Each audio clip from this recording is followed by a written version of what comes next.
इस देश के कोने कोने में बिखरी पड़ी हैं कहानियां, कुछ पत्थरों में गड़ी हुई तो कुछ पीछे छूटी निशानियां।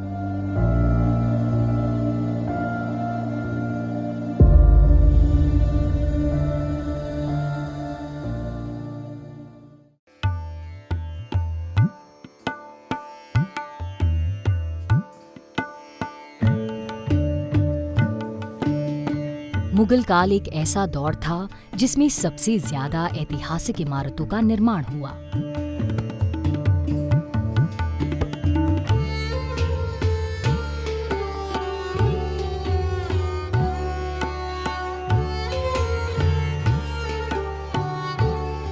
ग्वालियर में भी हम ऐसी कई इमारतों से रूबरू होते हैं जो अलग अलग मुगल शासकों के दौरान बनी। नमस्कार, मैं हूँ कीर्ति।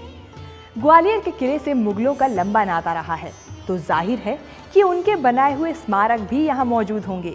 उन्हीं में से एक है जहांगीर का ये महल, जो मुगल बादशाह जहांगीर के शासनकाल से जुड़ा है।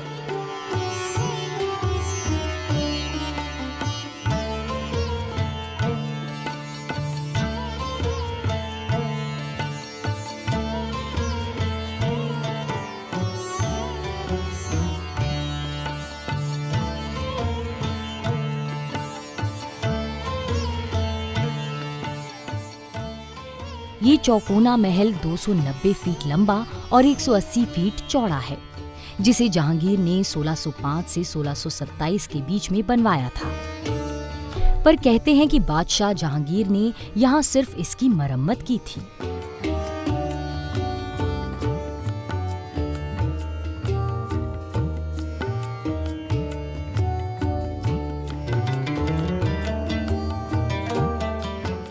महल के कमरे आकार में बहुत बड़े नहीं हैं और यहाँ आपको जमीन पर कई गोलाकार गड्ढे मिलेंगे। लोक साहित्य की माने तो जहांगीर इस महल में अपने कैदियों से चक्की पिसवाते थे।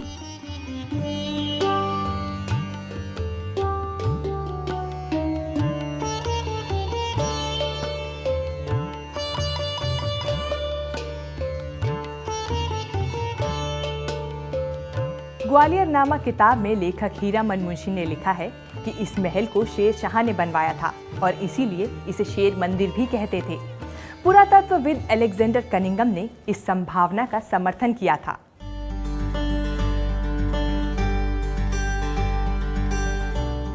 जहांगीर महल के पास एक और महल है जो शाहजहां ने 1627 से 1658 के बीच बनवाया था और इसे शाहजहां महल के नाम से ही जाना जाता है।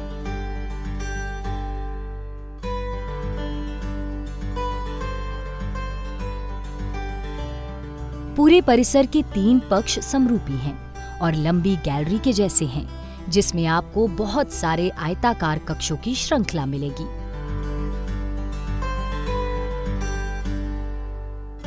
कहते हैं ये महल इन मुगल शासकों ने अपनी सेना के लिए बनवाया था।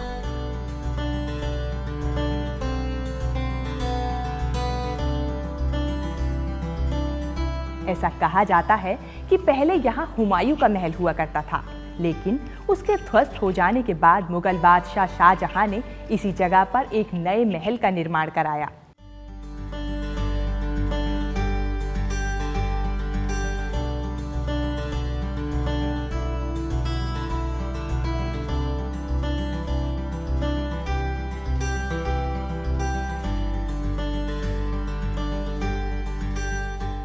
जहांगीर महल और शाहजहां महल में मुगल वास्तुकला साफ झलकती है।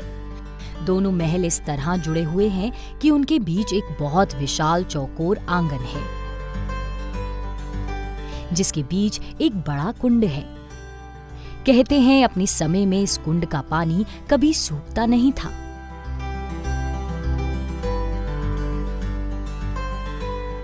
जहांगीर महल और शाहजहां महल, ये दोनों इमारतें मुगल शासन के इतिहास को बखूबी बयां करती हैं। यहाँ आकर ऐसा लगता है कि हम मुगल काल में पहुंच गए हों। जहांगीर महल और शाहजहां महल, या यूं कहें कि ये पूरा परिसर मुगल कालीन शिल्पकला का एक अद्भुत नमूना है। ये स्मारक न सिर्फ ग्वालियर के किले के महत्वपूर्ण अध्याय हैं, बल्कि इसमें एक अलग रंग भी जोड़ते हैं। तो आप जब ग्वालियर आइएगा तो यहाँ आना मत भूलिएगा।